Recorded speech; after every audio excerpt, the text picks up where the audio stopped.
नमस्कार। आज मैं आपको ये बताऊंगा कि किस प्रकार से हम सेफली शेयर मार्केट से अर्न जो है कर सकते हैं, स्पेशली फॉर बिगनर्स। एक नॉर्मल सी बात है कि जनरली शेयर मार्केट को हम जुआ बोलते हैं, गेम बोलते हैं, बट वस्तुतः ये गेम नहीं है, एक सिस्टमैटिक मेथड है जिसके थ्रू आप मनी को इन्वेस्ट करते हो कंपनी में और कंपनी आपको रिटर्न देती है। अगर आप लंबे समय तक किसी अच्छे स्टॉक में या कंपनी के शेयर में पैसा लगाते हो तो बहुत हद तक ये चांसेस है कि आपका अच्छा रिटर्न आएगा। तो ये चीज़, ये गेम नहीं है, बट थोड़ा सा रिस्क तो ज़रूर है। स्पेशली जब आप अच्छे कंपनी का शेयर लेते हो तो उसमें रिस्क नहीं, मतलब कम होता है। और यदि बहुत बड़ी कंपनी, लार्ज कैप नहीं है या अच्छे वैल्यूएशन की स्टॉक नहीं है, तो अच्छे फंडामेंटल्स नहीं है, तो फिर वहाँ पर थोड़ा सा रिस्क ज़्यादा होता है। तो उसको हमको ध्यान में रखकर ही इन्वेस्ट करना चाहिए। सेकंड पॉइंट ये है कि हम लोग जो है भारत में लाखों जो है कंपनीज़ हैं, लेकिन उसमें से कुछ some thousands are actually listed in NSE and BSE। तो ये दो स्टॉक एक्सचेंज है जिस पे मेजर जो है कंपनीज भारत के लिस्टेड है, national stock exchange and Bombay stock exchange. तो हम लोग स्टार्टिंग में क्या करना चाहिए कि बॉम्बे स्टॉक एक्सचेंज को छोड़ करके हम लोग पहले NSE पर फोकस करें। NSE में भी क्या है कि NSE में भी निफ्टी पर फोकस करें। निफ्टी 50, माने निफ्टी 50 का मतलब क्या हुआ? 50 ऐसी अच्छी कंपनी, भारत के टॉप 50 एक्चुअली कंपनीज इसमें लिस्टेड हैं। तो हम लोग स्टार्टिंग में जब तक शेयर मार्केट को अच्छे से नहीं समझें तब तक आप ये जरूर करें कि जो भी इन्वेस्टमेंट हम शेयर परचेज कर रहे हैं वो हम क्या करें, निफ्टी 50 के शेयर ही लें, specially NSE listed. Third point ये है कि सिस्टमेटिक स्टेप्स क्या फॉलो करें, कैसे हम इन्वेस्ट करें। जैसे किसी को जानकारी नहीं है कि हम जो है शेयर में पैसा लगाना चाहते हैं, कैसे लगाएं, तो उसका तरीका ये है कि सबसे पहले आप pan card, Aadhaar card and bank detail के साथ जो है ट्रेडिंग प्लेटफॉर्म्स बहुत सारे हमारे देश में हैं, जैसे जीरोधा बहुत ही फेमस है। तो जीरोधा या एंजल वन या कोटक सिक्योरिटी, कई ऐसे ट्रेडिंग प्लेटफॉर्म है जहां से आपका रजिस्ट्रेशन इस डॉक्यूमेंट के साथ वहां पर कराएं और फिर उस पर जो है उस प्लेटफॉर्म पर आपको कई ऐसे कॉलम्स मिलेंगे जहां पर शेयर को आप लिस्ट करके कौन कौन से शेयर को आप जो है परचेज जो है करना चाहते हैं, वहां पर आप उसको लिस्ट को देख करके परचेज कर सकते हैं। थर्ड पॉइंट इज दैट कि आई टोल्ड यू कि शेयर मार्केट में एंटर करते हुए जो खास करके जो बिगिनर्स हैं उनके लिए बहुत ज़रूरी है कि लार्ज कैप पर ही फोकस करें। देखिए, कंपनी को 3 भाग में बांटा जाता है। कंपनी को क्या 3 भाग में बांटा जाता है, large cap, medium cap and small cap. तो भाई ये लार्ज कैप है क्या? कैप क्या है? What is cap? CAP, cap. Cap का मतलब होता है कैपिटलाइजेशन, मतलब पूरे कंपनी की वैल्यू कितना है। तो उसको कैसे पता करेंगे? एक शेयर की वैल्यू कितना है, मान लीजिए 10 रुपये है, और टोटल शेयर कितना है, मान लीजिए वहाँ पर टोटल शेयर 1000 है, तो आपका कितना होगा? कंपनी की वैल्यू होगा ही आपका 10,000, ठीक है, 10,000 आपकी वैल्यू होगी। इसको बोलते हैं कैपिटलाइजेशन। तो हम लार्ज कैप में ही पैसा लगाएं। स्टार्टिंग में हो सकता है रिटर्न कम हो थोड़ा, बट श्योर इसमें रिटर्न जो है वो थोड़ा सा कम हो सकता है, लेकिन रिटर्न निश्चित रूप से अच्छा मिलता है नॉर्मली। दूसरा है, अब लार्ज कैप है क्या, तो वो जानते हैं हम। 20,000 करोड़ से ज़्यादा जिसका कैपिटलाइजेशन उसको लार्ज कैप कहते हैं। 20,000 से 5,000 के बीच जो होता है उसको मीडियम कहते हैं। 5,000 से कम जो होता है आपका करोड़, 5,000 करोड़ से कम जिसका कैपिटलाइजेशन होता है उसको क्या बोलते हैं? Small cap.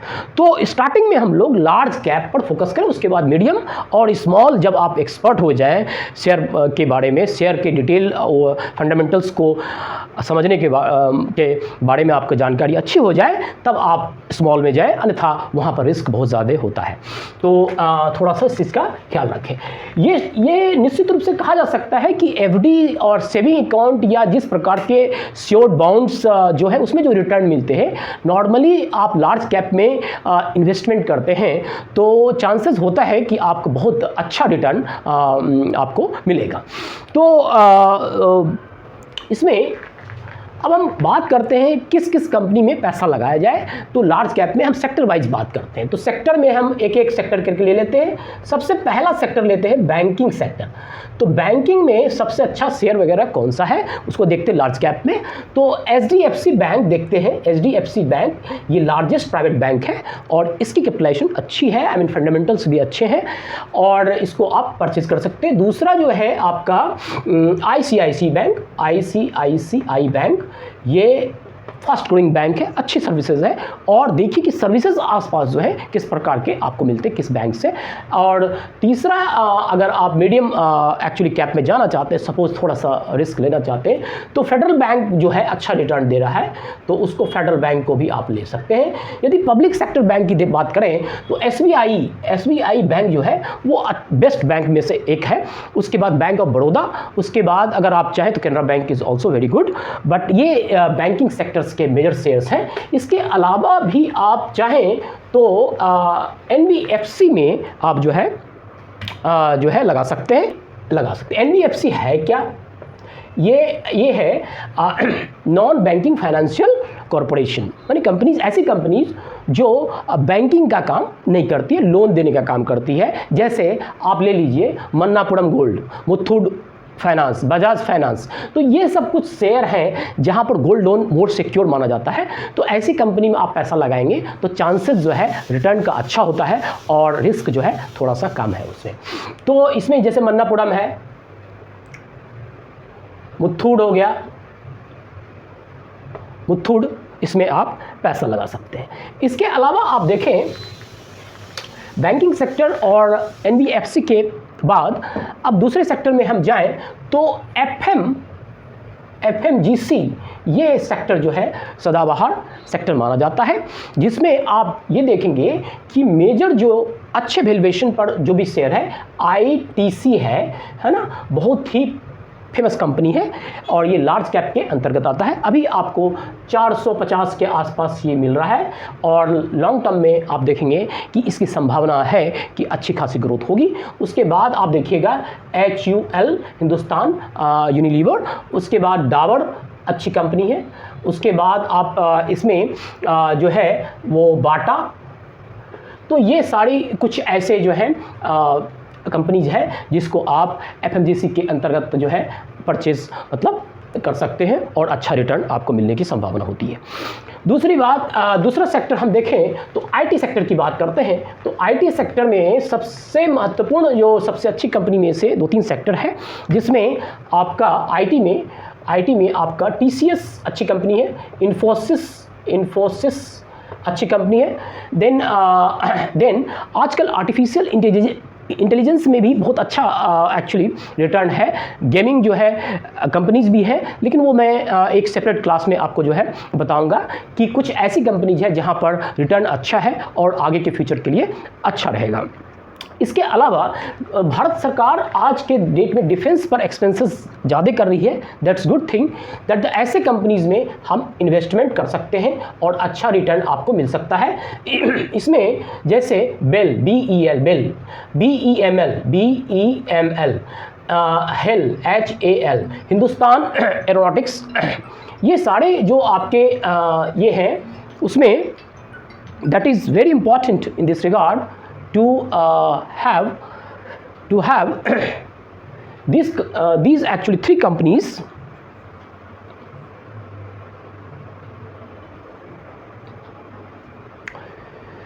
These 3 actually companies are very important companies where we can actually invest some of the amount of the money into that. So ये 3-4 सेक्टर्स मैंने आपको बताया, FMGC, बैंकिंग, डिफेंस, है ना, और इसमें कुछ चुनिंदा शेयर्स मैंने आपको बताया। आगे के एक्चुअली क्लास में मैं दूसरा कुछ शेयर जो है आपको बताऊंगा, जिसमें दूसरे सेक्टर को डील जो है करते हुए। लेकिन इस सेक्टर में हम शेयर कब लें, दैट इज़ वेरी इंपॉर्टेंट। जैसे मार्केट खुलता है तो 9:15 में जैसे मार्केट खुला तो 9:15 में मार्केट बहुत जो है गैप अप स्टार्ट होता है बहुत हाई पर, तो उस समय परचेज नहीं करना चाहिए। कहीं ना कहीं आप जब मार्केट जिस दिन फॉल होता है या कम प्राइस, तो मेनली है कि प्रॉफिट तभी होगा या रिटर्न अच्छा तभी माना जाएगा जब आप लोएस्ट पर खरीदें और हायर पर बेचें। तो दैट इज़ वेरी इंपॉर्टेंट। तो जिस दिन मार्केट टॉप पर हो उस दिन आप शेयर को निकाल सकते हैं, और जिस दिन मार्केट टॉप पर उस दिन खरीदना सही नहीं है। जिस दिन मार्केट डाउन हो उस दिन आपको परचेज करना चाहिए। दूसरी बात, सारे मनी एक ही साथ एक ही शेयर में ना डालें, उसमें डाइवर्सिफाई करें, सेक्टर वाइज करें। कुछ आईटी में डाल दें, कुछ जो है FMGC में डाल दें या बैंकिंग में डाल दें थोड़ा। तो दूसरी बात क्या है कि एक तो डाइवर्सिफिकेशन ऑफ सेक्टर हो गया, डाइवर्सिफिकेशन ऑफ कंपनी हो गया, and second point is that कि इसके साथ ही साथ एक पॉइंट और है कि आप जो भी शेयर लें डाइवर्सिफिकेशन में, कि सेक्टर के अनुसार जो है वो लें और कंपनी के अनुसार लें उसको। That is very important.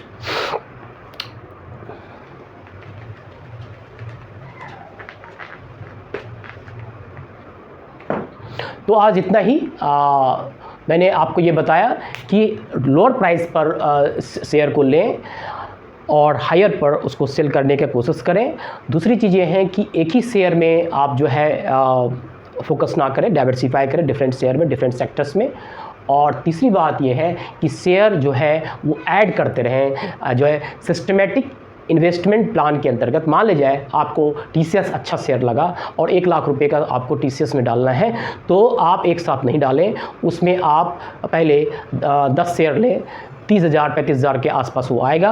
उसके बाद फिर 10 शेयर लें, डाउन होने जैसे जैसे उसकी मार्केट जो है प्राइस उसका शेयर का डाउन होता है वैसे वैसे ऐड करते जाएं, एंड एक दिन आपको अच्छा रिटर्न देखने को मिलेगा। आप और वो रिटर्न जो है आपके सेविंग अकाउंट के रिटर्न से या FD से या किसी बॉन्ड से जहाँ पर फिक्स होता है रिटर्न जो है उससे आपको बेटर जो है मिलेगा। तो आज इतना ही। See you in next class with the other sector. Thank you.